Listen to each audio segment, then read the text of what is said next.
వినండి కొంచెం నాకు చెప్పనియండి సార్. టోటల్ గా 14 పేజీల రిపోర్ట్ల ఫైనల్ రికమెండేషన్స్ అని రాసిండ్రు. This is conclusive remarks. 100 issues చర్చించి ఉండొచ్చు.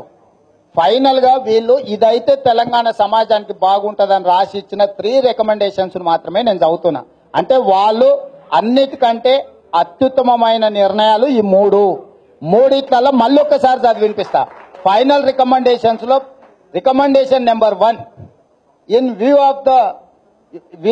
of the reasons explained above, the committee is of the view that Honorable Chief Minister to use his good offices of convincing the Honorable Chief Minister of Maharashtra to accept 1 meter reduction of FRL 151 meters or its FRL 150 meters as suggested in para number 1. The best proposal is Tummidiheti దగ్గర 151 గానీ 152 గానీ కనీసం 150 మీటర్ల దగ్గర కట్టడమే తెలంగాణకు ప్రయోజనము. First best recommendation is that Tummidiheti దగ్గర barrage నిర్మించడం ద్వారానే తెలంగాణకు అత్యంత ఎక్కువ ప్రయోజనం ఉంటుందని మీరు రాసిన దాంట్లోని దిస్ ఈజ్ ఫైనల్ రికమెండేషన్స్.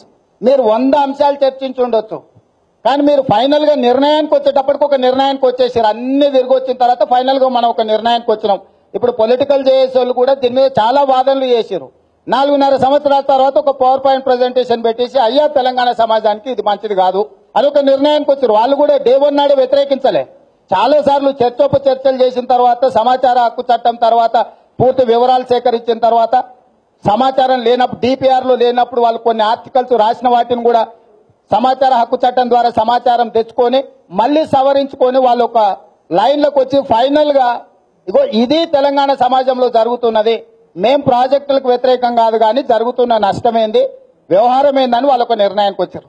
మీరందరూ కూడా 5 మంది పెద్దలు తెలంగాణ బిడ్డలుగా మీరు అంతా చదివి ఫైనల్ గా మీరు అంతా తిరిగి వచ్చిన తర్వాత మీరు ఫైనల్ కంక్లూజివ్ రికమెండేషన్స్ ఇచ్చారు. ప్రభుత్వం పాటించిందా లేదా అది మీ బాధ్యత కాదు. మీరు ఇంజనీర్లుగా మీరు సాంకేతిక నిపుణులుగా మీ రిపోర్ట్ మీ నివేదిక మీరు ఇచ్చారు. మీ డ్యూటీ అయిపోయింది, అక్కడికి మీ రోల్ అయిపోయింది. దీని తర్వాతనే అసలు రోల్ ప్రారంభం అవుతుంది. ఈ అసలు రోల్ ఎవరు? మీరు కాదు. ఇప్పుడు మీరు ఆన్సర్ కూడా చేయలేరు. ఇక్కడ మేము ఇంకా నెక్స్ట్ లెవెల్కి మేము వెళ్ళామనుకో మాకేం తెలియదు సార్, మేము ఎట్లా చెప్తాం ప్రాజెక్టు కట్టాలన్నా ఇరగొట్టాలన్నా అంటే మేము సలహా ఇవ్వగలం, కానీ దీంట్లో ఎట్లా తీసుకోవాలంటే మేమెట్లా చెప్తాం సార్, గత ప్రభుత్వాలు ఎలా పనిచేసినాం ఈ ప్రభుత్వంలో పనిచేసినాం కాబట్టి అది మమ్మల్ని అడగొద్దు సార్ అంటారు. మేము దాని జోలికి వెళ్ళదలుచుకోలే. సెకండ్ దాంట్లో కూడా సబ్మెర్జెన్స్ ఏంది, ప్యాకేజెస్ ఏంది ఇచ్చారు.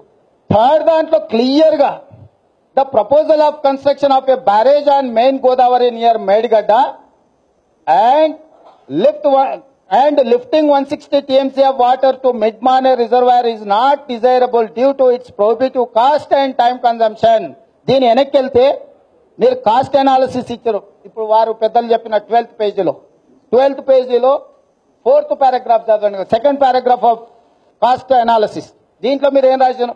In addition to the above extra cost, the work done cost of all packages up to Midminer is approximately 6,000 crores, which will become infectious. Land acquisition expenditure is separate, which will also be infectious. అంటే మీరు మార్చడం వల్ల 24,000 కోట్ల ఎట్లా నష్టం జరుగుతుంది first దాంట్లో చెప్పారు. 6,000 కోట్లు ఎట్లా నష్టం పోతుంది సెకండ్ దాంట్లో చెప్పారు. మీరు ఎక్కడ కూడా మీ నైపుణ్యానికి మీరు తక్కువగా పనిచేయలే. మీ నైపుణ్యాన్ని అంతా ప్రదర్శించి తెలంగాణ సమాజాన్ని కాపాడాలని 14 పేజీల రిపోర్ట్ ఇచ్చారు. మీ నైపుణ్యాన్ని రాష్ట్ర ముఖ్యమంత్రి గారు ఎందుకు ఉపయోగించలేదని మాత్రమే మా ప్రశ్న. మేము మీ ఇంటిగ్రిటీని కానీ మీ ఎఫిషియన్సీని కానీ మీ టెక్నికల్ క్వాలిఫికేషన్ కానీ or otherwise in any manner we don't have any doubt on your integrity.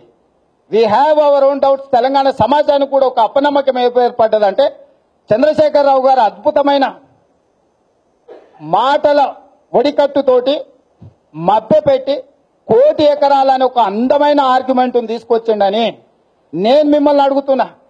2015-16 socio economic survey report అసెంబ్లీలో ప్రజెంట్ చేశారు. According to socio economic survey report తెలంగాణలో వ్యవసాయ యోగ్యమైన భూమి 1,11,00,000 ఎకరాలు ఉన్నదని స్పష్టంగా అందులో అధికారికంగా అసెంబ్లీలో ముఖ్యమంత్రి చంద్రశేఖరరావు గారు అయిన తర్వాత ప్రవేశపెట్టిన నివేదిక. అందులో 50 లక్షల చిల్లర ఎకరాలకు ఆల్రెడీ శ్రీశైలం, నాగార్జున సాగర్, ఎస్ఆర్ఎస్పి, నిజాం సాగర్, తెలంగాణలో ఉన్న అన్ని జూరాలు ఉండొచ్చు, నెట్టంపాడు ఉండొచ్చు, భీమా ఉండొచ్చు, కోయిల్ సాగర్ ఉండొచ్చు. తెలంగాణ సమాజంలో 50 లక్షల ఎకరాలకు నీళ్లు ఇస్తున్నామని చెప్పి అదే పుస్తకంలో రాసిండ్రు ప్రాజెక్ట్ వైస్. ఇంకొక 38 లక్షల ఎకరాలకు అడిషనల్ గా ప్రాజెక్టులు under construction including Pranahita Chevella other projects. ఇన్ని ప్రాజెక్టులు ఉన్నాయి. దీనికి ఇంత కాస్ట్ అవసరం ఉంది. 16-17 వేల కోట్లు ఖర్చు పెడితే 38 లక్షల ఎకరాలకు ఆయకట్టు సరిపోతుంది అని చెప్పి అదే పుస్తకంలో రాసిండ్రు. ఇక మరి చంద్రశేఖరరావు గారు చెప్పే 1 కోటి ఎకరాలలో 88 లక్షలు అయిపోయినాక మిగిలిన ఆయకట్టు ఎంతనే? 12 లక్షల ఎకరాలు. నేను సోషియో ఎకనామిక్ సర్వే బుక్ మీకు పంపిస్తా. ఇదేది నేను సొంతంగా ఏది మాట్లాడట్లే, మీలాంటి మేధావులు తయారు చేసి అసెంబ్లీకి ఇచ్చిన నివేదికలలో అబ్స్ట్రాక్ట్ చదివి మాత్రమే నేను ముందుకెళ్తున్నా. దాని ప్రకారము చంద్రశేఖరరావు గారు ఇప్పుడు ఏదైతే చెప్తుండో 1 కోటి ఎకరాలని, ఎక్కడుంది భూమి తెలంగాణలో? 88 లక్షల ఎకరాలకు ప్రాజెక్టులు పూర్తయినవి ఉన్నాయి, లేదా ప్రాజెక్టులు under construction 50%, 60%, 70%, Kalwakurthy lift irrigation లాంటి 95% కంప్లీట్ అయినవి ఉన్నాయి. వాటిని పూర్తి చేయకుండా 2 లక్షల కోట్ల రూపాయలతో కొత్త టెండర్లు వెలువాల్సినంత హడావిడి ఎందుకు వచ్చింది? కొత్త టెండర్లు వెలువడం వల్ల వచ్చిన సమస్యలు ఏంటివయ్యా అంటే ప్రాజెక్ట్ వైస్, ఆయకట్ వైస్. నేను ఇక్కడ వారి ఇంజనీర్లు, నేను మామూలు చదువుకున్నాను, తెలుగు మీడియంలో గవర్నమెంట్ స్కూల్లో చదువుకోవచ్చు. నేను ఛాలెంజ్ చేస్తున్నా. It's an open challenge to the technical experts of advisor of Telangana state government. ఎన్ని ప్రాజెక్టుల కింద ఓవర్లాప్ అయిందో ల్యాండ్ తీద్దాం రండి. ఇవాళ మీరు పాలమూరు రంగారెడ్డి ప్రాజెక్ట్ అంటూ జూరాల కింద ఉన్న ఆయకట్టు, కల్వతిర్తి ఉన్న ఆయకట్టు, కోయిల్ సాగర్ కింద ఉన్న ఆయకట్టు, నెట్టంపాడు కింద ఉన్న ఆయకట్టు, ఇతర ప్రాజెక్టుల కింద ఉన్న ఆయకట్టును కూడా మొత్తం తీసుకుపోయి దాంట్లో రాశారు. ఇవాళ ప్రాణహిత చేవెళ్లలో మీరు ఆయకట్టు, కనికట్టు అంతేంది, ఎస్ఆర్ఎస్పి నుంచి మొదలు పెడితే ఆ మొత్తం ఉత్తర తెలంగాణలో ఉన్న ప్రాజెక్టులు ఆయకట్టు మొత్తం ఓవర్లాప్ అయింది చాలా వరకు. నేను మిమ్మల్ని అడుగుతున్న వారిని, రామారావు గారిని, మీరు చెప్పండి, ప్రాజెక్ట్ వైజ్ గతంలో ఉన్న ఆయకట్టు ఎంత, ఇప్పుడు మీరు నిర్మించి ఇస్తామంటున్న ఆయకట్టు ఏదైతే ఉందో ఎంత ఓవర్లాప్ అయిందో మీరు ఎప్పుడైనా చూసిండ్రా? మీరు ఎప్పుడైనా అబ్జర్వ్ చేసిండ్రా? ఎప్పుడైనా మీరు డీటెయిల్స్ తెప్పించుకున్నారా? నేను ఇట్ ఈస్ వెరీ సింపుల్ మీకు చెప్తున్నా. భీమా కింద ఉన్న ఆయకట్టు తేలేండు కొల్లాపూర్. ఇప్పుడు కల్వకుర్తిలో కొత్త ప్యాకేజీలు అనౌన్స్ చేసి భీమా కింద ఉన్న ఆయకట్టుని 24,000 ఎకరాలు తీసుకొచ్చి ఇప్పుడు కల్వకుర్తిలో కొత్త ప్యాకేజ్ కింద కలిపారు. ఆల్రెడీ భీమా కింద నీళ్లు ఇస్తున్నదాన్ని అందులోకి వెళ్ళి డిలీట్ చేసి మళ్ళీ కొత్త టెండర్ పిలిచి ఇందులోకి ఎందుకు కలపాల్సి వచ్చింది? నాకు అర్థం కాలేదు. ఏంది, what is the logic? So అట్లా ప్రతి ప్రాజెక్టులో ఓవర్లాప్ ఉన్నది ఆయకట్టు. మీరు ఏ ప్రాజెక్ట్ అయినా తీసుకోరు, నేను వస్తా, మనం అందరం పోదాం, ఇక్కడున్న మేధావులందరం తీసుకెళ్దాం. ఈ రోజు చంద్రశేఖరరావు గారు చెప్తున్న ఏదైతే నిర్మాణంలో ఉన్న ప్రాజెక్టుల కింద ఆయకట్టు చూపిస్తుండో, గత ప్రభుత్వాలు నిర్మించిన ప్రాజెక్టుల యొక్క ఆయకట్టును అందులోకి వెళ్ళి తీసి ఇందులో రాసుకుంటుండే తప్ప కొత్త ఆయకట్టు, కొత్త భూమి ఇదేమన్నా పిల్లలైనా ఎక్కువ 10 మందిని ఎక్కువ పుట్టించి తక్కువ పుట్టిస్తే నెంబర్ పెరగానికే. భూమి ఉన్నదే భూమి, ఇంకా గంతే, అది కొత్తగా పెరగదు. ఒకవేళ చంద్రమండలానికి నీళ్లు సప్లై చేయదలుచుకుంటే లిఫ్టులు పెడితే ఏమన్నా అదనపు ఆయకట్టు వస్తుంది. కానీ ఈ భూమి తెలంగాణ భూ ప్రాంతంలో భూమి ఫిక్స్డ్.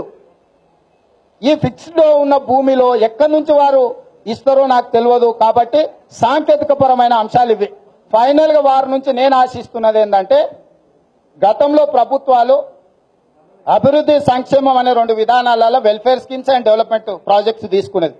డెవలప్మెంట్ ప్రాజెక్ట్ కింద గవర్నమెంట్ గ్రాంట్స్ ఇచ్చి ప్రాజెక్టులు కట్టించి ప్రజలకు ఏవైనా కూడా, అంటే పర్టికులర్ ఇరిగేషన్ ప్రాజెక్ట్స్ అన్ని కూడా గ్రాంట్ తో కట్టేటోళ్ళు, మెయింటెనెన్స్ కింద రైతుల దగ్గర ఆయకట్టు కింద కొంత అమౌంట్ వసూలు చేసేటోళ్ళు, అంటే దాని మెయింటెనెన్స్ కోసం. ప్రాజెక్ట్ కాస్ట్ ఎప్పుడు ప్రజల దగ్గర వసూలు చేసిన సందర్భం లేదు. ఇవాళ నేను వారిని సూటిగా అడుగుతున్నా, అసలు మ్యానిపులేషన్ ఇక్కడ ఉన్నది. మీరు ఓన్లీ 1,52,000 కోట్ల అదనపప్పు అని మా పెద్దలు రఘు, మా మిత్రులు చాలా మంది చెప్తారు. అసలు ఇది కాదు, అసలు ప్రమాదం ఇంకో దగ్గర పొంచి ఉన్నది. కార్పొరేషన్ అనే ఒక పబ్లిక్ లిమిటెడ్ కంపెనీని స్టార్ట్ చేసి కాళేశ్వరం కార్పొరేషన్, పాలమూరు రంగారెడ్డి కార్పొరేషన్, ఇంకో కార్పొరేషన్ పేరు మీద, అంటే ఒక కంపెనీ నథింగ్ బట్ కార్పొరేషన్ అంటే it is nothing but public limited company which is financial what you call, అంటే గ్యారంటీస్ ఇచ్చింది బై స్టేట్ గవర్నమెంట్ యొక్క పూచీకత్తు మీద ఆ కంపెనీలకు లోన్లు ఇస్తుంది. ఈ లోన్లు ఎందుకు? నువ్వు ఒకవేళ కేంద్ర ప్రభుత్వం, సెంట్రల్ వాటర్ కమిషన్, సిడబ్ల్యూసీ దగ్గరకు నువ్వు పర్మిషన్ అడిగి, అదర్వైజ్ సెంట్రల్ గవర్నమెంట్ గ్రాంట్ ఏమని అడిగితే బీసీ రేషియో, వారు చెప్పారు కదా బీసీ రేషియో ప్రకారం ప్రాజెక్టులు నిర్మాణం జరగవని, ఇమ్మీడియట్ గా పేపర్ల ప్రకారం ఒక అప్లికేషన్ ఇస్తాడు format, according to this format నువ్వు ఫిల్అప్ చేసుకొని రాని. మామూలుగా డ్రాట్ ప్రోన్ ఏరియాస్ కు లేదా హిల్ ఏరియాస్ కు ట్రైబల్ ఏరియాస్ కు ఈ బీసీ కాస్ట్ కొంత ఎగ్జామ్షన్ ఉంటుంది. అంటే ఒక ఎకరాకు నీళ్ళు ఇవ్వాలంటే ఒక 3 లక్షలు 5 లక్షల రూపాయలు ఖర్చు పెడితే యాక్సెప్ట్ చేస్తారు. ఈ డ్రాట్ ప్రోన్ కానీ అదర్వైజ్ ట్రైబల్ ఏరియాస్ కానీ ఇంకేదైనా ఏరియాలు ఉంటే ఇక వాటి కాస్ట్ ఇంకో 25-30% ఎక్సెస్ ఉన్న కేంద్ర ప్రభుత్వం సిడబ్ల్యూసి అనుమతి ఇస్తుంది. దానికి కొన్ని గ్రాంట్స్ ఇస్తుంది.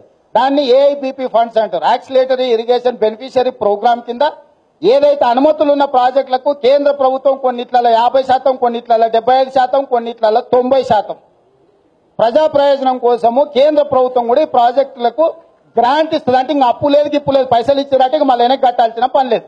ప్రాజెక్టులు సరైన పద్ధతిలో కడితే కేంద్ర ప్రభుత్వం గ్రాంట్ కింద మనకిస్తే ₹1 కూడా తెలంగాణ సమాజం మీద తెలంగాణ ప్రజల మీద అప్పు భారం లేకుంటే ప్రాజెక్టులన్నీ నిర్మించే అవకాశం ఉన్నా చంద్రశేఖరరావు గారు జాతీయ ప్రాజెక్ట్ అనే పదాన్ని పక్కన పెట్టిన దాని వెనకాల స్వార్థము, అవినీతి, కుంభకోణం దాగున్నది.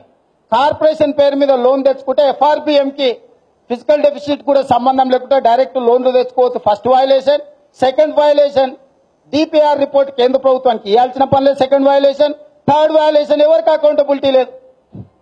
సో కార్పొరేషన్ పెట్టి ప్రైవేట్ కాంట్రాక్టర్లతో బ్యాంకర్స్ మేనేజ్ చేసి బ్యాంకర్స్ లో ఈ ప్రాజెక్టులు వాయబుల్ అని చెప్పి కిందున్న ఆయకట్టును మొత్తం పరోక్షంగా తనఖా పెడుతుండో. జేఏసీ చైర్మన్ గారు మీరు గుర్తుపెట్టుకోవాలి. ఈ ప్రాజెక్టు కింద ఏదైతే ఆయకట్టు అదనంగా చూపిస్తుండో, నేను ఈ ప్రాజెక్టు కట్టడం ద్వారా గిన్ని టీఎంసీలు, గిన్ని ఎకరాలకు ఇంతమంది కన్జ్యూమర్స్ కు సప్లై చేస్తున్నా, ఎవ్రీ ఇయర్ నాకు ఇంత ఆదాయం వస్తుంది, ఈ ఆదాయంలోకి వెళ్ళి నీకు ఘట్టంగా కూడా నాకు ఇంత మిగులుతుంది అని చెప్పి తప్పుడు నివేదికలు, తప్పుడు లెక్కలతోని లక్షల కోట్ల రూపాయల అప్పులు తీసుకొచ్చి తెలంగాణను శాశ్వతంగా 100 మీటర్ల గోతి తీసి పాతి పెడతా అంటుంటాడు కేసీఆర్. అప్పులల్లో 1,00,000 మీటర్ల గోతి తీసి పాతి పెడుతున్న తెలంగాణ సమాజాన్ని చంద్రశేఖరరావు గారు ఈ అప్పుల ముసుగులో ఒక్క ప్రాణహిత చేవెళ్ల మీద. దిస్ ఈజ్ నాట్ 80,000 crores అనేది, that is not final project. You have another extended projects are there. వారు చెప్పాలి మొత్తం 80,000 కోట్లతో 100% ఏదైతే చంద్రశేఖరరావు గారు చెప్తుండ్రో final DPR, final cost of the project అని వారిని చెప్పమని ఉండ్రి.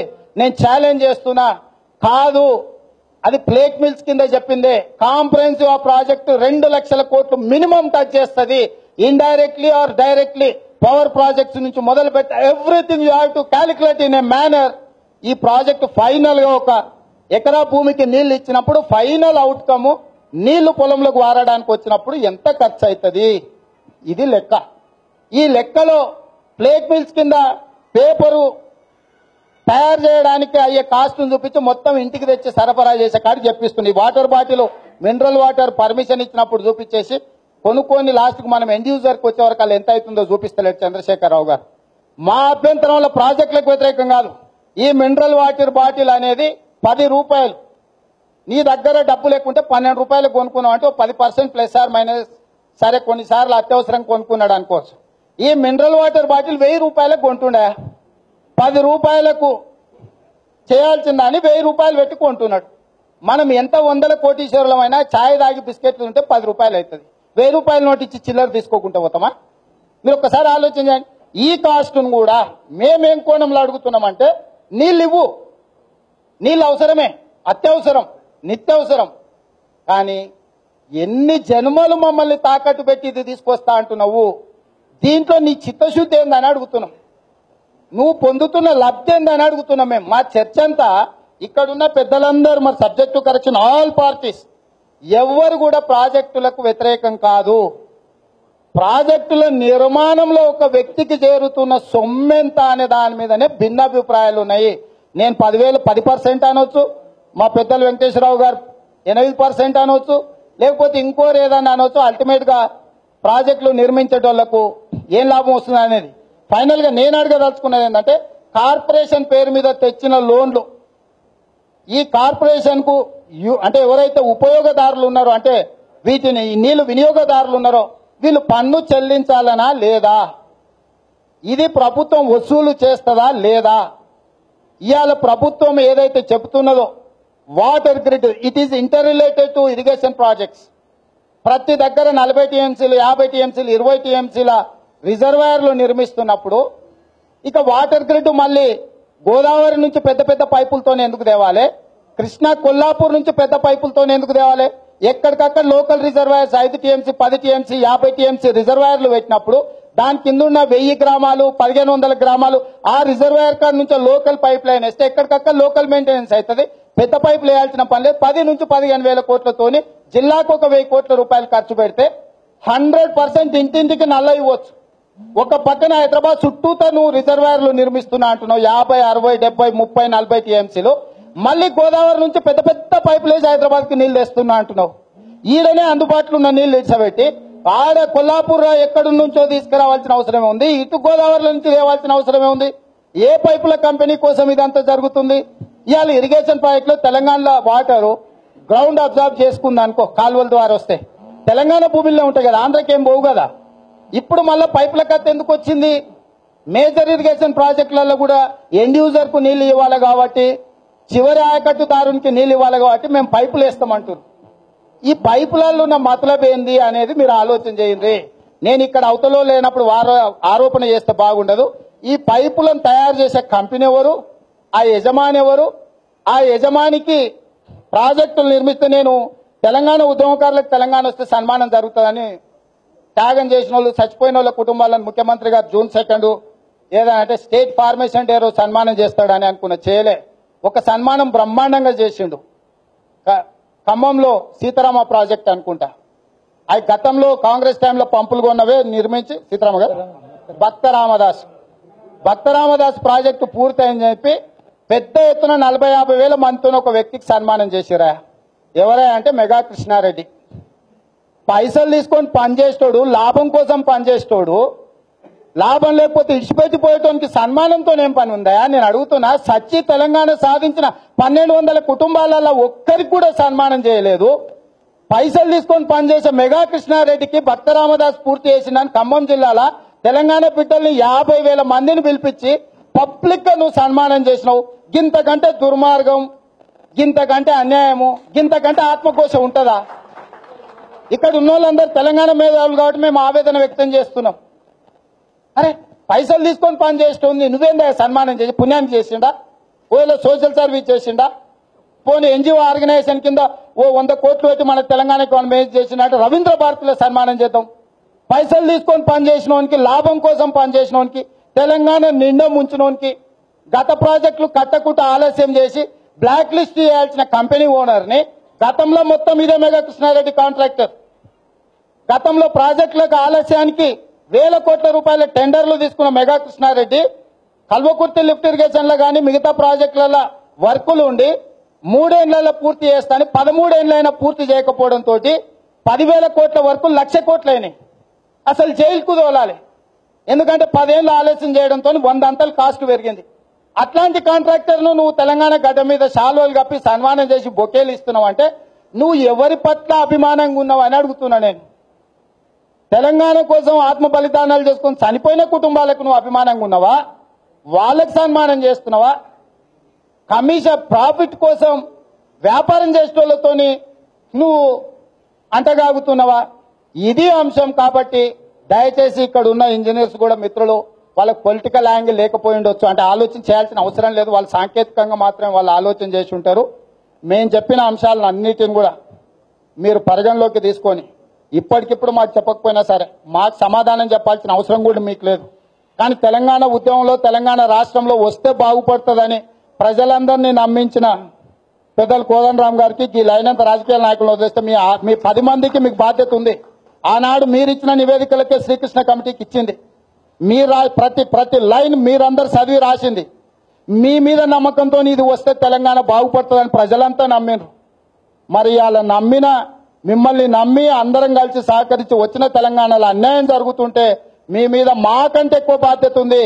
కేసీఆర్ ఒక రాజకీయ పార్టీ, మాదొక రాజకీయ పార్టీ, వారిదొక రాజకీయ పార్టీ, రాజకీయంగా లాభం నష్టం అంచనాలు వేసుకుని ఉద్యమంలో మేము భాగస్వామ్యం తీసుకొని ఉండొచ్చు. మీకు అట్లాంటి అభిప్రాయం కూడా ఉండొచ్చు, నేను అభిప్రాయాన్ని కాదంటలేను. కానీ నిజాయితీతో చిత్తశుద్ధితో తెలంగాణ సమాజం కోసమే పనిచేస్తున్నామనే మీరు ముందుకొచ్చి ఆనాడు తెలంగాణ ఉద్యమంలో క్రియాశీలక పాత్ర పోషించి నివేదికలు ఇచ్చిన మీరు ఈ రోజు జరుగుతున్న తప్పిదాలను విశ్లేషించండి. ఇంటికి పోయినాక ఆలోచన చేయండి. మేము చెప్పిన దాంట్లో ఏం అంశాలు మీరు మమ్మల్ని సమర్థించాల్సిన పని లేదు. మీకు కొన్ని పరిమితులు ఉండొచ్చు. పబ్లిక్ డయాస్ మీద మేము మాట్లాడిన దాన్ని సమర్థిస్తే మీకు కొన్ని ఇబ్బందులు ఉండొచ్చు. కానీ విషయాన్ని మాత్రం విశ్లేషించి దయచేసి భవిష్యత్ తరాలను అప్పుల ఊపిలో నెట్టకండి. ఈ ప్రాజెక్టు అవసరమే కానీ 2 లక్షల కోట్లతో నిర్మించాల్సిన అవసరం లేదు.